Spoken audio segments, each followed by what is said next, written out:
Hi guys, the Pragyan institute Hathras में आपका स्वागत है। आज हम कई दिनों के बाद हम पॉलिटी का नेक्स्ट टॉपिक डाल रहे हैं। इंडियन पॉलिटी का कुछ कारणवश नहीं डाल पाए। आज हमारा जो टॉपिक है वो है preamble of the Indian constitution, मतलब संविधान की जो प्रस्तावना है उसके बारे में। जैसा कि हमने कुछ पहले जो डेवलपमेंट ऑफ इंडियन कॉन्स्टिट्यूशन जो टॉपिक है उसमें हमने पढ़ा था कि पंडित जवाहरलाल नेहरू ने जो उद्देश्य प्रस्ताव संसद में, मतलब उस समय जो संविधान सभा में पेश किया था, वो उद्देश्य प्रस्ताव आगे चल के हमारा ये बना था प्रस्तावना। इस प्रस्तावना में क्या क्या चीज़ हैं उसके बारे में बात करते हैं। देखो, संविधान के प्रस्तावना की विषय वस्तु यह है कि हम भारत के लोग भारत को एक संपूर्ण प्रभुत्व संपन्न समाजवादी धर्मनिरपेक्ष लोकतांत्रिक गणराज्य बनाने के लिए और इसके समस्त नागरिकों को सामाजिक, आर्थिक, राजनीतिक, मतलब ये है, देखो इस चीज़ में, और हर शब्द का अपना अपना मीनिंग है, उस मीनिंग को भी हम समझेंगे। जैसे इसमें है कि हम भारत के लोग भारत को संपूर्ण प्रभुत्व संपन्न समाजवादी धर्मनिरपेक्ष लोकतांत्रिक गणराज्य बनाने के लिए और इसके समस्त नागरिकों को सामाजिक, आर्थिक, राजनीतिक न्याय, विचार, अभिव्यक्ति, धर्म, विश्वास, उपासना की स्वतंत्रता, प्रतिष्ठा और अवसर की समता प्राप्त कराने के लिए तथा व्यक्ति की गरिमा, राष्ट्र की एकता और अखंडता, ये लिखा हुआ है कि व्यक्ति की गरिमा, राष्ट्र की एकता और अखंडता को सुनिश्चित करने वाला बंधुत्व बढ़ाने के लिए दृढ़ संकल्पित होकर अपनी संविधान सभा में आज दिनांक 26 नवंबर 1949 को एतद् द्वारा संविधान को अंगीकृत, अधिनियमित और आत्मार्पित करते हैं। ये है संविधान की प्रस्तावना। बहुत ही इम्पोर्टेंट है। इसमें एक एक शब्द का अपना मीनिंग है और वो पूछी जाती है। जैसे इसमें अब इस चीज़ को हम एक एक करके समझते हैं कि है क्या। नीचे देखो हमें बता रखा है, देखो समाजवादी का मतलब क्या है। प्रस्तावना में जो मुख्य कीवर्ड है ना, संप्रभुता है, समाजवादी है, इसका क्या मतलब है। फिर हमें बताया लोकतांत्रिक धर्मनिरपेक्ष का क्या मतलब है। फिर हमें आगे बताया गया है कि गणतंत्र का क्या मतलब है। फिर स्वतंत्रता का क्या मतलब है, न्याय का क्या मतलब है, न्याय कितने प्रकार के न्याय की बात की गई है, समता की बात कितने प्रकार की गई है, ये सारी चीज़ें हैं। ठीक है, प्रस्तावना का महत्व क्या है, बंधुत्व की बात क्या कही गई है, ये सारी चीज़ें। और देखो, प्रस्तावना के जो कीवर्ड है उसके बारे में बात करने से पहले हमें ये समझना चाहिए कि आखिर प्रस्तावना का महत्व क्या है। क्योंकि जब तक हम किसी चीज़ के महत्व के बारे में नहीं जानेंगे, मतलब मेरा मानना यह है कि किसी भी टॉपिक को पढ़ो तो उस टॉपिक पर पूरा कंसंट्रेशन बनाए रखने के लिए या बनाने के लिए ये ज़रूरी होता है कि उस टॉपिक का जो इम्पोर्टेंस है, आखिर हम इसे क्यों पढ़ रहे हैं, क्यों हमारी रियल लाइफ में उसका क्या इम्पोर्टेंस है। यदि ये हम पहले हाथ जान लें तो हमारा जो कंसंट्रेशन लेवल है उस टॉपिक को पढ़ने के संदर्भ में वो ऊँचा हो सकता है, वो बढ़ सकता है। सबसे पहले हम समझते हैं इसका महत्व क्या है।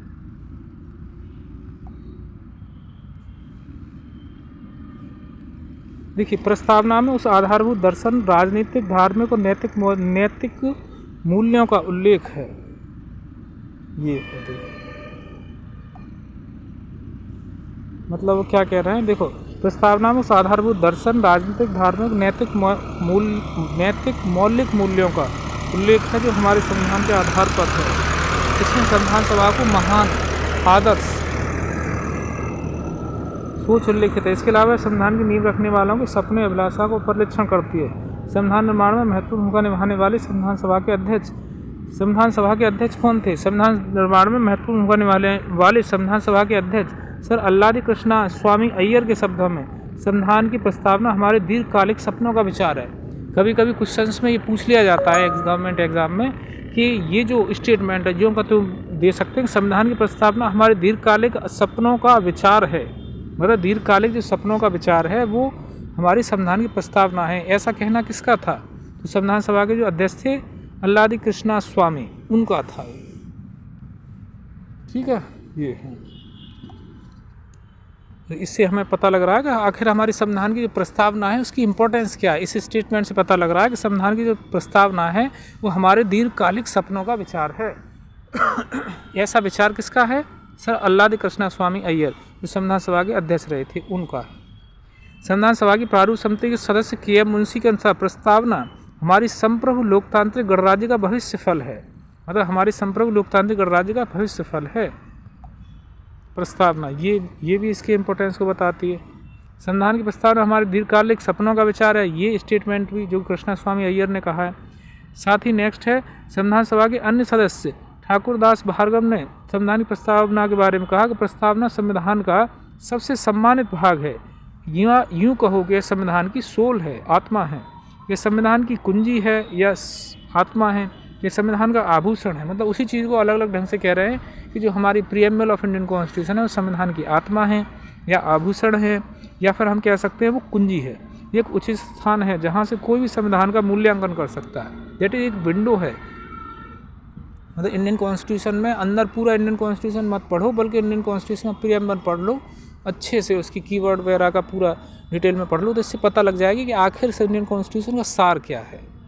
ये मतलब सुप्रसिद्ध अंग्रेज राजनीतिक शास्त्री हैं, एक ब्रिटिश पॉलिटिशियन हैं, ठीक है, ये हैं सुप्रसिद्ध अंग्रेज राजनीति शास्त्री हैं।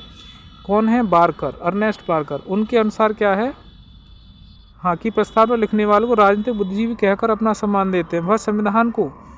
वह प्रस्तावना को संविधान का कुंजी नोट कहते हैं, कुंजी नोट कहते हैं। मतलब एक वो है, मतलब अंग्रेज राजनीति शास्त्री हैं बारकर, अर्नेस्ट बारकर। उनका कहना है कि जो प्रस्तावना है भारतीय संविधान की प्रस्तावना, उस संविधान का कुंजी नोट है, ठीक है। और इन्हें राजनीतिक बुद्धिजीवी कह के बुलाया है जो कि संविधान के निर्माता थे। और प्रस्तावना संविधान कुंजी नोट कहते हैं। वह प्रस्तावना के पाठ से इतने प्रभावित थे कि उन्होंने अपनी प्रसिद्ध पुस्तक principle of social and politics theory की शुरुआत में इसका उल्लेख किया। ये बहुत ही इंपॉर्टेंट चीज़ है कि वो कौन से विदेशी राजनीतिक शास्त्री थे जिन्होंने इंडियन कॉन्स्टिट्यूशन के प्रीएम्बल की बारे में जिक्र किया है अपनी बुक में। या फिर ऐसा भी पूछा जा सकता है कि अर्नेस्ट बारकर जो कि ब्रिटिश राजनीतिक शास्त्री हैं, उन्होंने किस बुक में इंडियन कॉन्स्टिट्यूशन के प्रीएम्बल के बारे में जिक्र किया है, तो कौन सी है? Principle of social and politics theory. किसी भी तरीके से क्वेश्चन पूछा जा सकता है कि वो कौन सी बुक है जिसमें अर्नेस्ट बारकर ने अपना इंडियन कॉन्स्टिट्यूशन प्रीएम्बल के बारे में जिक्र किया है, तो वो प्रीएम्बल से बहुत ही प्रभावित थे। या फिर ऐसे ही पूछा जा सकता है कि इस बुक में इंडियन कॉन्स्टिट्यूशन प्रीएम्बल के बारे में किस राजनीति शास्त्र ने, कोई विदेशी मतलब अंग्रेज राजनीति शास्त्र ने जिक्र किया है, तो अर्नेस्ट बारकर। ये तो इस तरीके से क्वेश्चन कभी कभी पूछ लिए जाते हैं। प्रस्तावना संविधान का सबसे सम्मानित भाग है, ये स्टेटमेंट किसने दिया है? तो ठाकुर दास भार्गव ने दिया है। साथ ही ये भी पूछा जा सकता है कि हमारी संप्रभु लोकतांत्रिक गणराज्य का भविष्य फल है प्रस्तावना के बारे में, ऐसा किसने कहा है? तो के मुंशी ने कहा है। संविधान की प्रस्तावना हमारे दीर्घकालिक सपनों का विचार है, ये स्टेटमेंट दिया है, किसने दिया है? सर अल्लादी कृष्णा स्वामी अय्यर, इन्होंने कहा है। तो ये सारे स्टेटमेंट जो स्कॉलर्स हैं, ये वे स्कॉलर्स हैं जो इंडियन कॉन्स्टिट्यूशन के डेवलपमेंट में कहीं ना कहीं इन सबका योगदान था, उनके हैं। तो इन स्टेटमेंट से बिल्कुल जाहिर है कि प्रीएम्बल क्या चीज़ है, भविष्य का फल है, इंडियन कॉन्स्टिट्यूशन का जो पूरा नोट है, कुंजी नोट है, ये है चीज़। अब इसका एक एक कीवर्ड के बारे में हम जरा, वीडियो फिर लंबा हो जाएगा, फटाफट इस चीज़ के बारे में हम देख लेते हैं। देखो प्रस्तावना के तत्व क्या हैं? प्रस्तावना में 4 मूल तत्व हैं। कौन कौन से हैं? फटाफट हम नज़र डालते हैं। संविधान के अधिकार का अस्तित्व। संविधान के अधिकार का अस्तित्व प्रस्तावना कहती है संविधान भारत के लोगों से शक्ति अधिग्रहित करती है।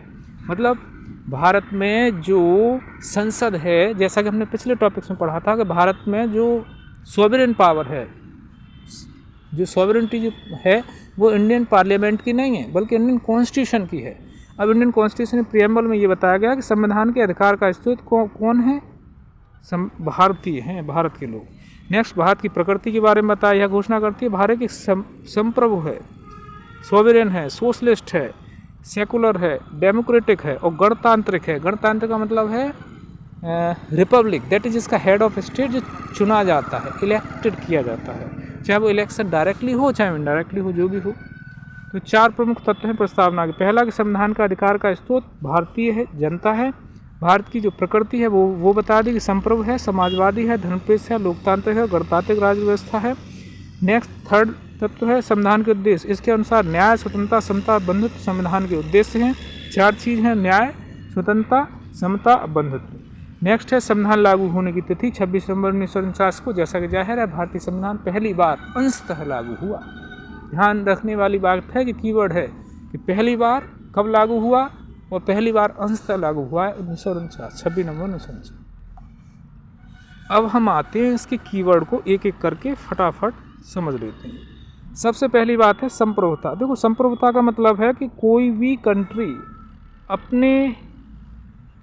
अपनी व्यवस्था बनाए रखने के लिए सॉवरेन है, संप्रभु है, वो किसी अन्य राष्ट्र पर डिपेंडेंट नहीं है, ये मतलब है। देखो संप्रभु का आशय है भारत ना तो किसी अन्य देश पर निर्भर है, न ही किसी अन्य देश का डोमिनियन है, इसके ऊपर कोई शक्ति नहीं है।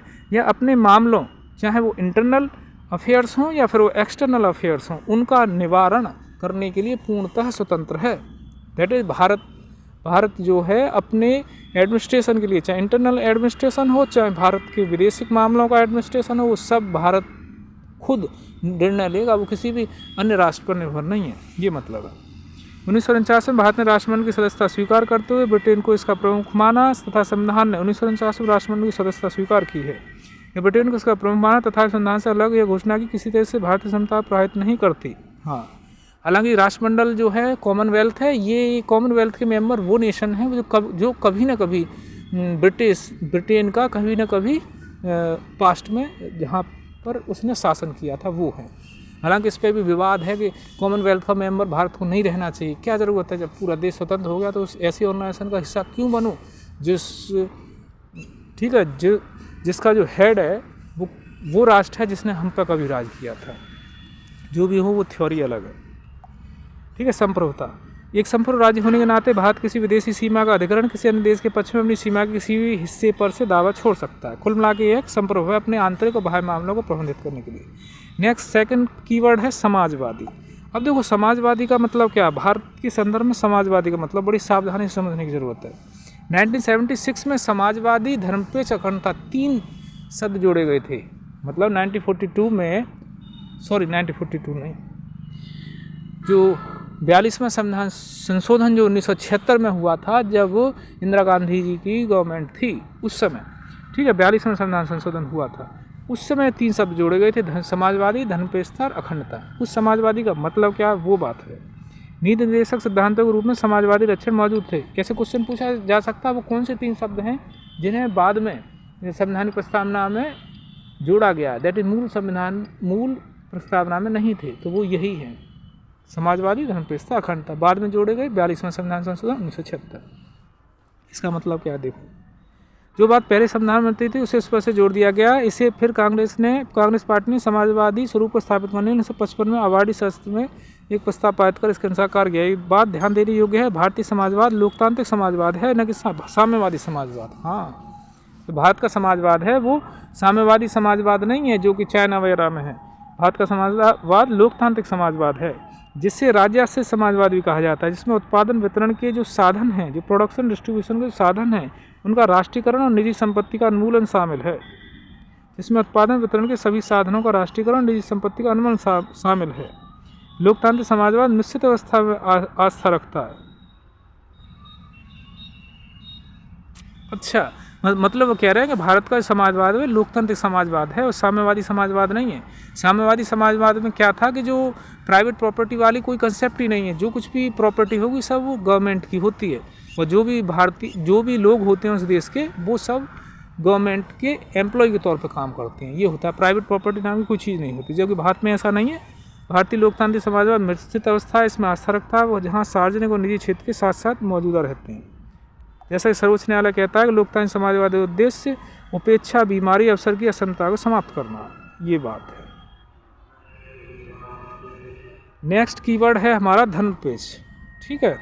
धर्मनिरपेक्षता में क्या है, अब देखो धर्मनिरपेक्षता भी भारत की धर्मनिरपेक्षता जो पश्चिमी देशों की धर्मनिरपेक्षता उससे अलग है। देखो धर्मनिरपेक्ष शब्द को 42वां संविधान संशोधन द्वारा जो जोड़ा गया 1976 में, इसका उच्च न्यायालय ने 1974 में कहा कि यद्यपि धर्मनिरपेक्ष राज्य शब्द का स्पष्ट संविधान में उल्लेख नहीं किया गया था, तथा इसमें कोई डाउट नहीं है कि संविधान निर्माता ऐसे ही राज्य की स्थापना करना चाहते थे, ठीक है। अनुच्छेद 25 से लेकर 28 में धार्मिक स्वतंत्रता के अधिकार जोड़े गए हैं। धर्मनिरपेक्षता का मतलब भारतीय संविधान की प्रस्तावना में धर्मनिरपेक्षता शब्द जोड़ा गया है। इसका मतलब ये है कि भारत के लिए सभी धर्म समान हैं, वो किसी भी धर्म को बढ़ावा नहीं देता, किसी भी एक धर्म को। हालांकि इसका मतलब ये भी नहीं है कि वो किसी धर्म से अलगाव रखता, वो सभी धर्म को समानता वाली चीज़ रखेगा। क्योंकि वेस्टर्न के कंट्रीज़ में जो धर्मनिरपेक्षता की कंसेप्ट है वो ये है कि वो जो स्टेट है, दैट इज वो देश है, वो किसी भी स्टेट और रिलीजन दोनों के बीच में अलगाववाद की स्थिति है, वो किसी को भी प्रमोट नहीं करेगा। तो भारत में ऐसा नहीं है, भारत में सभी धर्म समान हैं, ये है। अब नेक्स्ट इसमें वो है डेमोक्रेटिक, फटाफट करते हैं जरा। डेमोक्रेटिक राज्य व्यवस्था की परिकल्पना की, इसमें संप्रभुता के सिद्धांत पर आधारित है। लोकतंत्र दो प्रकार का होता है, प्रत्यक्ष अप्रत्यक्ष। प्रत्यक्ष लोकतंत्र में लोग अपनी शक्ति का इस्तेमाल प्रत्यक्ष रूप से करते हैं, जैसे स्विट्जरलैंड में, जहाँ छोटा सा देश होता है, छोटी सी जनता उसके लिए, ठीक है, ये होती है। जबकि बड़ा देश है तो वहाँ पे अप्रत्यक्ष तौर पे हुआ, ये चीज़ है, ठीक है। वहाँ पे वैश्य मताधिकार मतलब ये है कि लोगों के द्वारा चुने गए जो लोग होते हैं, प्रतिनिधि होते हैं, जनप्रतिनिधि, उनके द्वारा जो है लोग शासन करते हैं, ये मतलब। तो भारत में किस टाइप का लोकतंत्र है? अप्रत्यक्ष लोकतंत्र। भाई सारे लोग तो जाके शासन काम नहीं करेंगे, सारे लोग शासन का काम करेंगे तो बाकी लोग कृषि व्यापार वगैरह काम कौन करेगा फिर? अब बात आती है गणतंत्र। इस कीवर्ड को देखते हैं फटाफट। देखो तो गणतंत्र का मतलब क्या है? देखो, एक लोकतांत्रिक राज्य व्यवस्था को, कहाँ से आ गया, फटाफट देखते हैं। देखो, एक लोकतांत्रिक व्यवस्था को दो वर्गों में बांटा जा सकता है, राजशाही और गणतंत्र। देखो, राजशाही का मतलब होता है कि जिस स्टेट का जो हेड ऑफ स्टेट है वो परंपरावादी, मतलब एक ही परिवार का बना रहता है, तो उसे बोलते हैं राजशाही। जैसे ब्रिटेन में डेमोक्रेसी तो है, लेकिन ब्रिटेन गणतांत्रिक नहीं है, क्योंकि वहाँ पर जो हेड ऑफ स्टेट है वो चुना नहीं जाता, बल्कि एक ही परिवार का है। विक्टोरिया रानी एलिजाबेथ, उसी परिवार से वो चला आ रहा है, तो वो गणतंत्र नहीं है। क्योंकि भारत का जो हेड ऑफ स्टेट कौन होता है? राष्ट्रपति। वो चुना जाता है, भले ही वो इनडायरेक्टली चुना जाए, डायरेक्टली जनता के द्वारा नहीं चुना जाता, वो जनता के द्वारा चुने गए जो जनप्रतिनिधि हैं, जो विधायक हैं, सांसद हैं, उनके द्वारा चुना जाता है, ये अंतर है। लेकिन चुना तो जाता है, ठीक है। ये गणतंत्र वाली बात हो गई। हाँ, तो गणतंत्र का मतलब समझ में आ गया। गणतंत्र का मतलब यही है कि जब हेड ऑफ स्टेट चुना जाता है, ये है। देखो, राजशाही व्यवस्था में राज्य का प्रमुख आमतौर पर राजा रानी उत्तराधिकार के माध्यम से पद पर आसीन होता है, जैसे ब्रिटेन में। भाई गणतंत्र में राज्य प्रमुख हमेशा प्रत्यक्ष या अप्रत्यक्ष रूप से निश्चित समय के लिए चुनकर आता है, जैसे अमेरिका में, जैसे भारत में। ये मतलब तो भारत क्या है? गणतंत्र है। भारत लोकतंत्र भी है, गणतंत्र भी है। ब्रिटेन गणतंत्र नहीं है, क्योंकि हेड ऑफ स्टेट वहाँ पर परंपरावादी जो एक ही परिवार है उससे बनता आ रहा है। इसी तरीके से जापान भी गणतंत्र नहीं है। नेक्स्ट कीवर्ड क्या है? न्याय। और देखो, न्याय की बारे में बात, देखो भारतीय संविधान के प्रीएम्बल में जो न्याय की बात कही है, वो न्याय 3 टाइप का न्याय की बात कही है। सामाजिक न्याय, आर्थिक न्याय, क्या हो जाता है यार बार-बार, सामाजिक न्याय, आर्थिक न्याय और राजनीतिक न्याय। देखो, सामाजिक न्याय, आर्थिक न्याय और राजनीतिक न्याय, इनकी सुरक्षा मौलिक अधिकार और नीति विधेयक सिद्धांतों के विभिन्न उपबंधों के जरिए होती है। तो इतनी बात जान लो सिंपल सी, कि सामाजिक न्याय, आर्थिक न्याय, राजनीतिक न्याय, 3 प्रकार के न्याय की बात कही गई। स्वतंत्रता का अर्थ है, देखो स्वतंत्रता की जो बात कही गई है प्रीएम्बल में, 5 टाइप की स्वतंत्रता है, जिसे हम डिटेल में देखो ये पढ़ते हैं फटाफट। प्रस्तावना हर व्यक्ति मौलिक अधिकारों के जरिए अभिव्यक्ति, विश्वास, धर्म और उपासना की स्वतंत्रता सुरक्षित करती है। इनके हनन के मामले में कानून का दरवाजा खटखटाया जा सकता है, वही बेसिक राइट वगैरह जो होती है वो, ठीक है। लोगों की गतियों पर किसी प्रकार की रोक टोक नहीं होगी, इस तरीके से चीज़ है, स्वतंत्रता वाली बात है। समता, देखो समता की बात कहिए, ये है। समता का अर्थ है कि समाज के किसी वर्ग के लिए विशेषाधिकार की अनुपस्थिति होगी, बिना किसी भेदभाव के हर व्यक्ति को समान समझा जाएगा। और समता की वाली बात देखो, कौन कौन सी समता वाली बात कही? विधि की समझ समता है, मौलिक अधिकार पर न्यूनतम प्रावधान नागरिक समता को सुनिश्चित करते हैं। जैसे विधि की समझ समता है, समता से संबंधित बहुत सारे उपबंध हैं हमारे संविधान में, वो है विधि की समझ समता। देखो अनुच्छेद 14, धर्म, जाति, लिंग, जन्मस्थान के आधार पर विभेद का प्रतिषेध। अनुच्छेद 15, लोक नियोजन के अवसर की समता, मतलब जो गवर्नमेंट जॉब वगैरह होती है उसके संबंध। अनुच्छेद 16, अस्पृश्यता का अनुच्छेद 17, उपाधियों का अनुच्छेद 18। बंधुत्व का मतलब भाईचारे से मतलब है, देखो भाईचारे की भावना, ये बंधुत्व का मतलब है, ये है भाईचारे का। संविधान एकल नागरिकता के माध्यम से भाईचारे भावना का पुरस्कृत करता है, मौलिक कर्तव्य भी कहते हैं। ये बंधुता वाली बात कही है, इस चीज़ को डिटेल में आप समझ सकते हैं, ठीक है। अखंडता शब्द का जो है 42वें संविधान संशोधन के जरिए जोड़ा गया है, मतलब 42वें संविधान संशोधन के जरिए 3 शब्द जोड़े गए हैं। कौन कौन से? समाजवादी, अखंडता, समाजवादी, धर्मनिरपेक्षता और अखंडता। तो ये बंधुत्व वाली चीज़ है, ये मूल संविधान में था। मौलिक कर्तव्य भी कहती है कि हर भारतीय नागरिक कर्तव्य हो धार्मिक, भाषाई, क्षेत्रीय वर्ग से ऊपर उठकर सौहार्द, आपसी भाईचारे की भावना को बनाए रखेगा। अखंडता शब्द को 42वें संविधान संशोधन 1976 के द्वारा जोड़ा गया है, ये चीज़ है। तो इस तरीके से हमारे कुछ कीवर्ड है, 9 कीवर्ड थे, ये कंप्लीट हो जाते हैं। संविधान के एक भाग के रूप में प्रस्तावना के बारे में कुछ सुप्रीम कोर्ट ने कहे, ये कुछ केस हैं, ये भी हमें ध्यान में रखना चाहिए। जैसे बेरूवाड़ी संघ मामले में सुप्रीम कोर्ट ने ये चीज़ कही है कि ये क्या कहा है कि प्रस्तावना संविधान में निहित सामान्य प्रयोजनों को दर्शाता है, इसलिए संविधान माताओं के मस्तिष्क के लिए एक कुंजी है। इस तरह की बात भी इसमें कही है। साथ ही प्रस्तावना में संशोधन की संभावना, क्या प्रस्तावना में संविधान की धारा 368 के तहत संशोधन किया जा सकता है? प्रश्न पहली बार केशवानंद भारती मामले में उठा था, तो इसमें मना कर दिया गया कि संविधान का जो है कुछ जो बेसिक वाला जो वो है बेसिक एरिया जो है संविधान का जो मूल ढांचा है उसे अमेंड नहीं किया जा सकता। तो मूल ढांचे का ही हिस्सा है प्रस्तावना, तो प्रस्तावना को अमेंड नहीं किया जा सकता। ये किस केस में कहा गया है, इसके बारे में जिक्र है इसमें। देखो, क्या प्रस्तावना संविधान की धारा 368 के तहत संशोधन किया जा सकता है? यह प्रश्न पहली बार केशवानंद भारतीवाद 1973 में उठा। यह विचार सामने आया कि इसमें संशोधन नहीं किया जा सकता क्योंकि संविधान का भाग नहीं है। याचिकाकर्ता ने 368 के जरिए संविधान के मूल तत्व मूल विशेषताओं के प्रस्ताव उल्लेखों को ध्वस्त करने वाला संशोधन नहीं किया जा सकता। अच्छा, मतलब इसमें कहा है कि क्योंकि मतलब यह है केशवानंद भारतीवाद में ये कहा है कि जो प्रस्तावना है संशोधन नहीं किया जा सकता क्योंकि संविधान का भाग नहीं है, मतलब प्रियम्बल को जो है संशोधित नहीं किया जा सकता। केशवानंद भारतीवाद में ऐसा कहा क्योंकि संविधान का भाग नहीं है।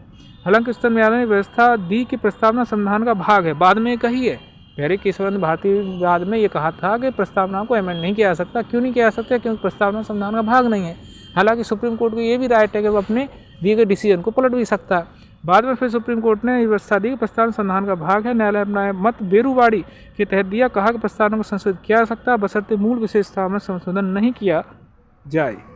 ये बेरूवाड़ी में कहा कि जो प्रस्तावना है उसे अमेंड किया जा सकता है, लेकिन जो मूल चीज़ है उसमें कोई छेड़छाड़ नहीं की जाए। ये बेरूवाड़ी में कहा है। अब तक प्रस्तावना केवल एक बार 42वें संविधान संशोधन के द्वारा अमेंड किया गया। और भाई सीधी बात है, जब प्रस्तावनाओं को अमेंड नहीं किया जा सकता तो फिर संविधान की प्रस्तावनाओं को अमेंड कैसे किया गया? धर्मनिरपेक्षता, समाजवादी, अखंडता, 3 शब्द जोड़े गए 1976 में 42वें संविधान संशोधन के जरिए। तो ऑब्वियसली बात है, बेरूवाड़ी जो भी काम करती है कोई भी गवर्नमेंट, मतलब सेंट्रल गवर्नमेंट संविधान को अमेंड करेगी तो उस चीज़ को लेकर भारतीय लोग कोर्ट में जा सकते हैं। कोर्ट उसको देखेगा क्या वाकई ये संवैधानिक है, यदि असंवैधानिक है तो उस चीज़ को वो लागू करेंगे।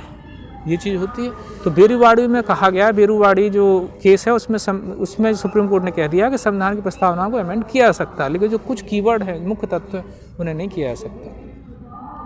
ये बेरूवाड़ी वाला जो है कब था?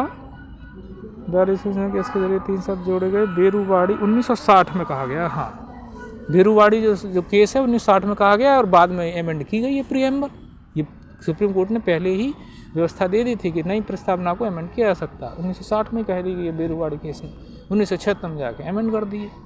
और अब भी जो है, अब जो गवर्नमेंट चल रही है उस गवर्नमेंट में जो धर्मपेश शब्द है उसमें उनकी आस्था नहीं है। तो दैट इज वो कह रहे हैं कि नहीं साहब, हम जो है धर्मपेश शब्द को हटाएंगे, गलत है। उसमें फिर वो अमेंड करने के चक्कर में प्रस्ताव, लेकिन वही है, क्या होता है संसद की वो अपनी अलग डिबेट है जो भी है। तो इस तरीके से हमारी जो प्रस्तावना है पूरे सब हो जाते हैं। इसमें कोई चीज़ समझ ना आई हो तो कमेंट में बताएं, उसी में फिर कोशिश करूँगा समझाने की। Thank you. जय हिंद, जय भारत। मेरे वीडियो को लाइक करें, ज़्यादा से ज़्यादा शेयर करें, चैनल को सब्सक्राइब करें। Thank you. जय हिंद, जय भारत।